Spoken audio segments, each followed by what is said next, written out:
Hello good evening student, welcome back to our YouTube channel. तो previous video में हम लोगों ने डिस्कस किया था इंटेंसिटी ऑफ लाइंस। ठीक है, तो मैं यहाँ पर लिख रहा हूँ इंटेंसिटी ऑफ लाइंस। लेकिन ये इंटेंसिटी हम लोगों ने देखी थी, दो मैंने आपको कैटेगरी बताई थी। एक तो पास्कल ट्राइंगल था, यानी कि पास्कल ट्राइंगल की हेल्प से हम लोग फाइंड आउट करते हैं जहाँ पर न्यूक्लियस की जो स्पिन है वो कितनी होती है 1/2, जो कि मैंने आपको प्रीवियस वीडियो में डिस्कस कर दिया था। आज हम लोग डिस्कस करेंगे नॉन पास्कल ट्राइंगल, यानी कि ऐसे न्यूक्लियस जिनकी जो स्पिन है वो नॉट इज इक्वल टू 1/2, 1/2 से ज़्यादा है ना, या आप लिख सकते हो ग्रेटर देन 1/2। तो उसके लिए आपका केस कौन सा है? Non Pascal's triangle. ठीक है, तो नॉन पास्कल ट्राइंगल के लिए यूज़ करेंगे। आइए सबसे पहले हम लोग स्टार्ट करते हैं। तो मान लेते हैं कि अगर हमारे पास दे रखा है आई इज इक्वल टू 1। ठीक है, तो आप अगर नंबर ऑफ लाइन्स यहाँ से निकालोगे और ये भी मान के चलते हैं स्टार्टिंग में जो न्यूक्लियस हमारे पास वन ही न्यूक्लियस, तो नंबर ऑफ लाइन्स किसके इक्वल आ जाएगा? 2ni+1।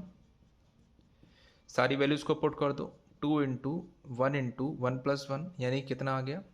न्यूक्लियस 1 होगा तो आपके पास नंबर ऑफ लाइन्स कितनी आएंगे? 3 लाइन्स आएंगे। ठीक है, जैसा कि मैंने आपको कल वाली वीडियो में ही बताया था कि जब तक न्यूक्लियस आपका एक है तो जितनी भी लाइन्स आपकी आती हैं उनकी इंटेंसिटी जो है वो बराबर रहेगी, डिस्ट्रीब्यूट सेम रेशियो में डिस्ट्रीब्यूट होगी, यानी कि 1:1 में डिस्ट्रीब्यूट होगी। ठीक है, अब क्योंकि ये नॉन पास्कल का केस है तो आपको करना क्या है, यहाँ पर आपकी वैल्यू आएगी 3 वैल्यू को आप एक यूनिट से कम करोगे, यानी कि 3 को आप 1 से सब्ट्रैक्ट करोगे तो कितना आएगा, यानी 3 में से 1 सब्ट्रैक्ट करोगे तो 2 बचेगा। तो जितना बच रहा है वही जीरो, उतने जीरो आपको आगे भी लगाने हैं और उतने जीरो आपको पीछे लगाने हैं। ठीक है, मैं एक बार फिर से रिपीट कर रहा हूँ कि मैंने अभी क्या स्टेप यहाँ पर लिखा है। देखिए, सबसे पहले आपको क्या करना था, एन की वैल्यू पुट करनी थी, आई की वैल्यू पुट करनी थी, तो यहाँ से आपको नंबर ऑफ लाइन्स मिल गई है। ठीक है, इसके बाद आपने क्या किया हुआ है, इसके बाद आपने जो भी वैल्यू आपके पास यहाँ पर आई थी, ठीक है, मान लो आप अभी आपके पास 3 वैल्यू आई है, 3 आई है ना, तो उसको आप इसमें से आप 1 सब्ट्रैक्ट करोगे, कितना मिलेगा आपको? 2। तो जो भी वैल्यू आपको मिल रही है 1 सब्ट्रैक्ट करने पर उतने ही जीरोज आपको यहाँ पर ऐड करने हैं। 2 जीरो आपको यहाँ लिखने हैं और 2 जीरो आपको यहाँ लिखने हैं। ये आपका क्या था? n इज इक्वल टू 1 के लिए। ठीक है, तो n इज इक्वल टू 2 के लिए आपके पास कितनी लाइन्स आएंगी? मान लो आप यहाँ n is equal to 2 put करोगे तो आपके पास 5 लाइन्स आएंगे। ठीक है, तो अब आपको इसकी इंटेंसिटी कैसे बनानी है, तो यहाँ पर आप क्या करोगे, 1-1 की पेयरिंग आपको कंसीडर कर, सॉरी 3-3 की पेयरिंग आपको कंसीडर करनी है। जैसे मान लो इन 3 को आपने लिया, उनको ऐड कर दिया, 0 + 0 + 1 कितना आ गया? 1। ठीक, नेक्स्ट आपकी इंटेंसिटी क्या बनेगी, इन 3 को आपको लेना पड़ेगा, तो 0 + 1 + 1 कितना आ गया? 2। ठीक है, नेक्स्ट इंटेंसिटी क्या बनेगी, आप 1 1 और ये 1, तो ये कितना हो जाएगा? 3। फिर नेक्स्ट आप देखोगे तो ये आपका बनेगा 1 1 0, यानी कि कितना हो गया? 2। फिर नेक्स्ट आप इसको देखोगे 1 0 0, कितना आ जाएगा? 1।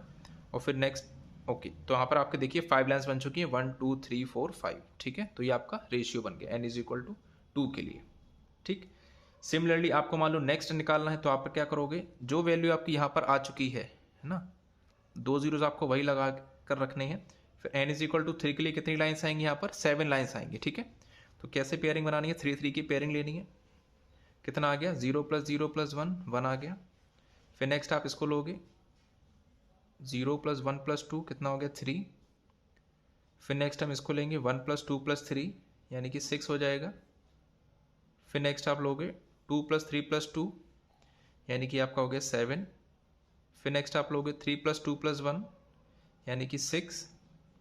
फिर आपका 2 + 1 + 0, यानी कि 3, और फिर 1 0 0।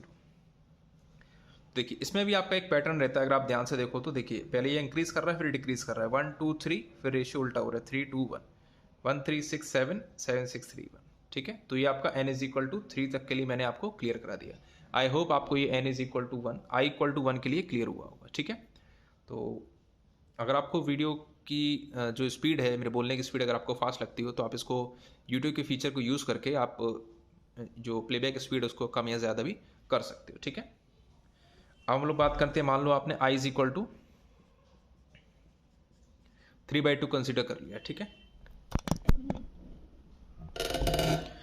और n की वैल्यू मान लो 1 मान के चलता हूँ, तो नंबर ऑफ लाइन्स यहाँ पर हम लोग देखेंगे, नंबर ऑफ लाइन्स वैल्यू क्या लिखी जाएगी, 2 × n की वैल्यू है 1, 3/2 + 1 कितना आ जाएगा? सॉल्व करने पर 4 आ गया। तो n इज इक्वल टू 1 के लिए कितनी लाइन्स आ रही हैं आपके पास? 4। अब क्योंकि n 1 है तो जो भी इंटेंसिटी रहेगी वो कितनी रहेगी? इक्वल रहेगी, 1:1:1 1:1। अब यहाँ पर वैल्यू कितनी आई है 4। जैसा मैंने पहले आपको बताया था, जो भी वैल्यू यहाँ पर आ जाती है उसमें से आपको एक माइनस करना है, कितना मिलेगा 3। तो उतने जीरो आपको यहाँ लिख देने 1 2 3 और वाई जीरो आपको यहाँ लिख देने हैं। अब n इज इक्वल टू 2 के लिए मान लो आप यहाँ पुट भी करते हो 2, तो ये कितना आएगा 3/2 + 1, यानी कि 7 लाइन्स आपको मिलेंगे। ठीक है, तो यहाँ अगर आप देखोगे आपको 4 4 की पेयरिंग लेकर चलनी है, तो 4 को आप इन सभी को ऐड करोगे तो 1 मिलेगा। नेक्स्ट आपको क्या करना है, नेक्स्ट 4 लेना है, तो ये 2 हो जाएगा। फिर नेक्स्ट 4 कंसिडर करोगे, 1 2 3 और ये 4, कितना आ गया 3। फिर नेक्स्ट 4 कंसिडर करोगे यहाँ से यहाँ तक, तो हो जाएगा 4। इसके बाद आपका क्या आएगा, ये आ गया 3। फिर आप नेक्स्ट 4 को कंसिडर करोगे, ये आ जाएगा 2 और फिर आप नेक्स्ट 4 को कंसिडर करोगे तो आ जाएगा 1। ठीक है, मैं n इज इक्वल टू 3 के लिए भी अगर आपको बताऊंगा तो यहाँ पर आपके पास आ जाएगा, ये मैं इसको थोड़ा साइड में लिख लेता हूँ, 1 2 3 यहाँ पर और 1 2 3 यहाँ पर। 4 4 की पेयरिंग आपको कंसिडर करनी है, इनको ऐड करोगे कितना आ गया 1। फिर नेक्स्ट 4 की हम बात करेंगे तो नेक्स्ट 4 आपका ये है, कितना आ जाएगा 3। फिर नेक्स्ट 4 देखेंगे कितना आ गया 6। फिर नेक्स्ट 4 आप देखोगे तो ये यहाँ से मैंने स्टार्ट किया, तो ये कितना हो जाएगा 3 3 6 4 10। फिर आप नेक्स्ट 4 देखोगे तो आपके पास कितना आ जाएगा 3 3 6 3 2 5 6 10 12, ये आपका हो गया 12। ठीक है, फिर आप नेक्स्ट देखोगे 4, तो ये आपके पास कितना हो जाएगा 3 7 10। फिर आप नेक्स्ट 4 देखोगे, ये आपका 10। फिर आप नेक्स्ट 4 देखोगे तो आपके पास ये कितना आ जाएगा 6 और ये नेक्स्ट 4 देखने पर 3 और ये नेक्स्ट 4 देखने पर 1 आ जाएगा। ठीक है, तो आपके पास ये इतनी वैल्यूज़ क्यों आ रही है, क्योंकि आप अगर यहाँ पर देखोगे ना वैल्यू पुट करके 2 × 3/2 × 3 + 1 कितना आ रहा है आपके पास, ये वैल्यू अगर हम सॉल्व करें तो ये 10 आ रहा है, तो आपके पास ये 10 आ रहा होगा 1 2 3 4 5 6 7 8 9 10। ठीक है, आई होप आपको n इज इक्वल टू 3/2 के लिए भी क्लियर हो गया होगा। तो इसी तरीके से आप चाहो तो n is equal to I is equal to 5/2 के लिए भी फाइंड आउट कर सकते हो। ठीक है, तो इसके बाद मैं जो स्टार्ट करने जा रहा हूँ, मैं कुछ न्यूमेरिकल्स टाइप की प्रैक्टिस कराने जा रहा हूँ। तो हेडिंग आपकी रहेगी ESR spectra for organic free radicals. ठीक है, तो फ्री रेडिकल्स के लिए हम लोग स्पेक्ट्रा देखेंगे।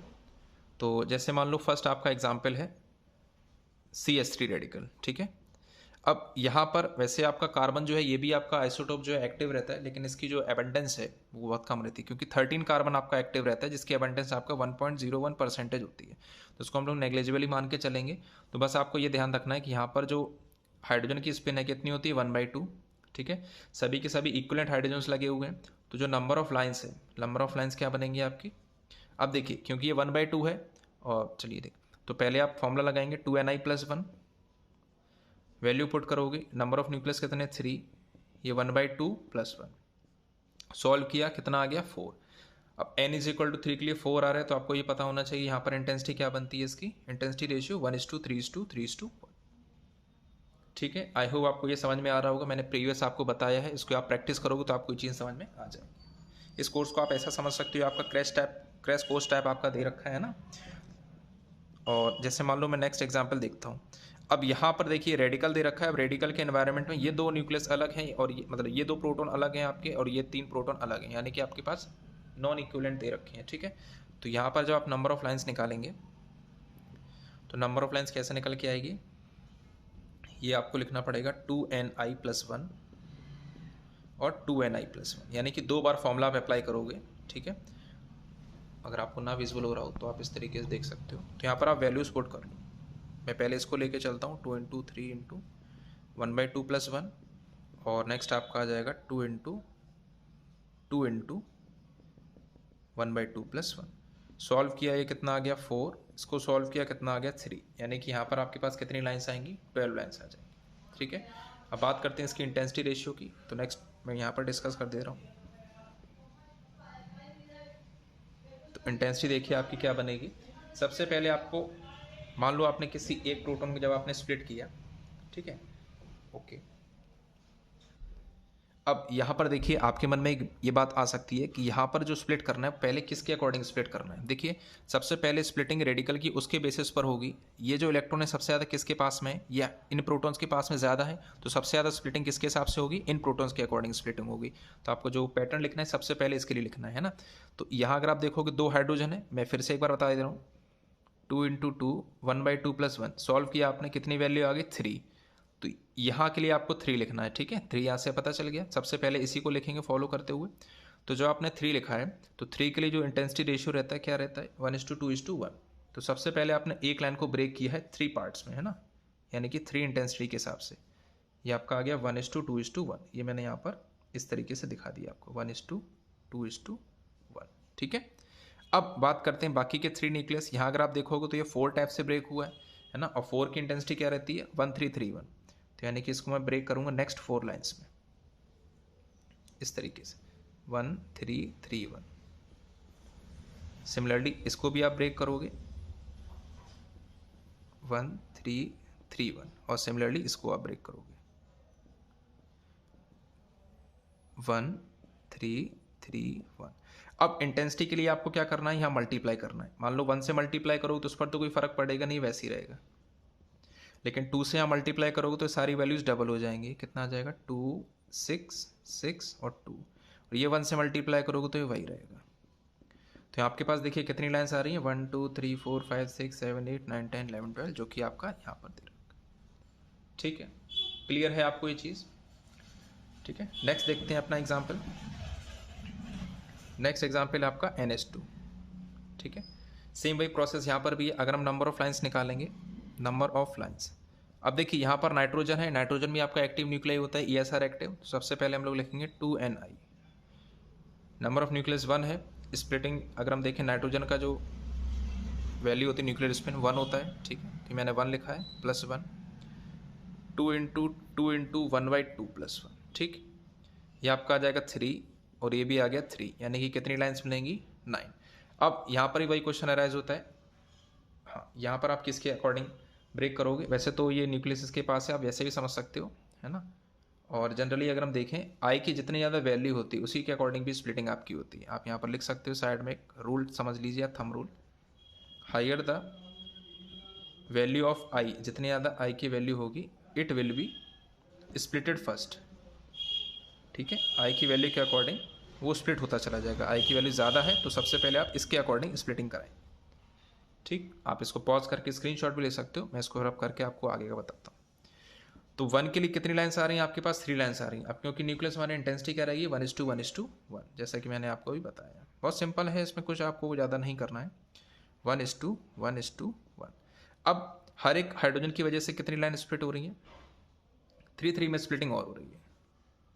तो ये और ये आपका इस तरीके से ब्रेक हो रहा है, और ये इस तरीके से। ठीक है, तो और इसके लिए देखिए कितना आपका होता है, अगर हम हाइड्रोजन के लिए 3 लाइन्स आ रही हैं तो 3 के लिए इंटेंसिटी क्या होती है, 1:2:1, 1:2:1, 1:2:1। ठीक है, आपको क्या करना है, मल्टीप्लाई करना है सीधा। 1 से मल्टीप्लाई करो कोई फर्क नहीं पड़ेगा, तो रेशियो क्या आ जाएगा, 1:2:1, 1:2:1, 1:2:1। ये आपकी 9 लाइन्स आ गई हैं, तो ये आपका हो गया इसका इंटेंसिटी। क्लियर है, आई होप आपको यहाँ तक समझ में आया होगा। इसके बाद मैं नेक्स्ट एग्जाम्पल लेते जा रहा हूँ, है ना।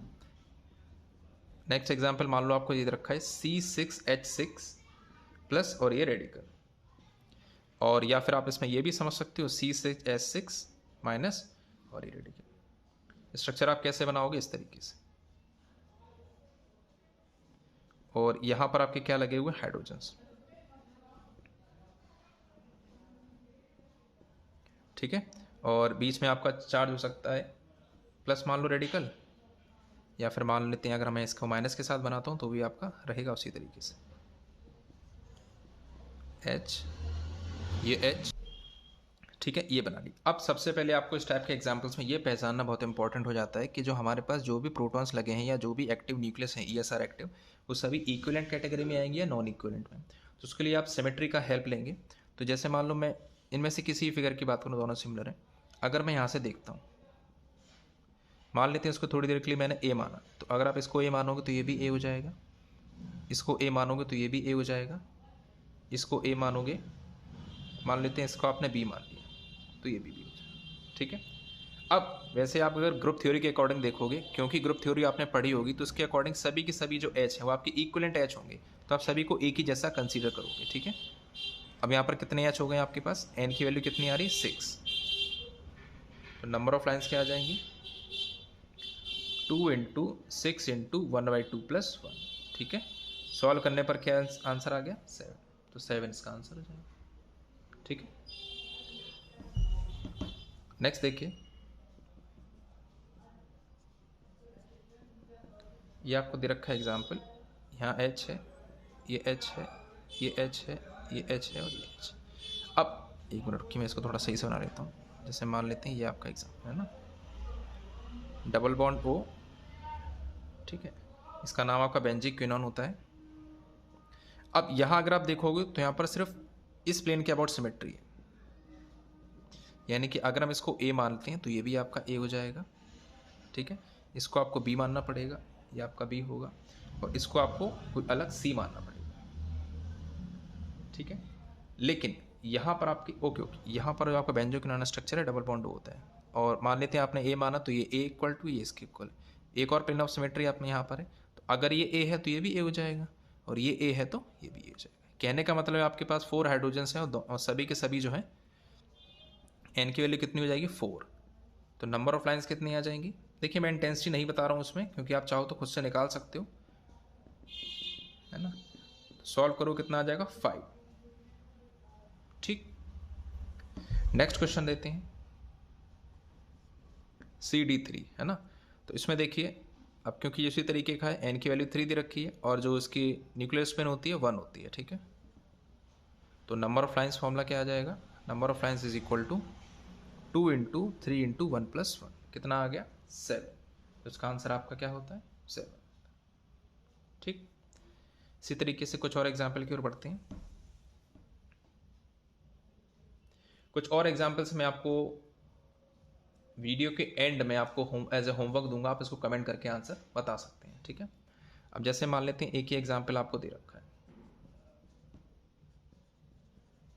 ठीक है, अब इसमें या तो आप एन की वैल्यू दो अलग अलग आपके टाइप्स के एन है तो नंबर ऑफ लाइन उस तरीके से निकालोगे, लेकिन अगर मैं इसको ऐसा ब्रेक करा दूँ रेजोनेंस, तो यहाँ पर एक रेडिकल आएगा, रेडिकल रेडिकल बॉन्ड बना लेगा, यानी कि इसका रेजोनेटिंग स्ट्रक्चर आप इस तरीके से लिख सकते हो H2C radical CH double bond CH2। तो इन दोनों फिगर में कोई भी डिफरेंस नहीं है, क्योंकि इसमें रेजोनेटिंग स्ट्रक्चर बन रहे हैं, तो उसका मतलब ये है कि जितने भी 2 हाइड्रोजन ये लगे, ये 2 और ये 2 हाइड्रोजन ये सब सेम है, इसका मतलब 4 हाइड्रोजन एक जैसे हैं और ये 1 हाइड्रोजन एक जैसा है। तो नंबर ऑफ लाइन्स का फॉर्मूला क्या बनेगा, नंबर ऑफ लाइन्स क्या बनेंगी 2 इंटू 4 इंटू 1/2 + 1 और 2 इंटू 1 इंटू 1/2 + 1, कैंसिल हो गए हैं, कितना आ गया 5 और ये कितना आ गया 2, तो आपके पास टोटल लाइन्स कितनी आएंगी 10 लाइन्स आएंगी आपके पास। ठीक है, सो स्टूडेंट्स ये आपके लिए कुछ होमवर्क हैं जिनको आप कमेंट करके बता सकते हो। ओके, जैसा भी लगा होगा आपको लेक्चर, प्लीज़ मुझे कमेंट करके ज़रूर बताइएगा। Okay then, all the best for your studies and good bye.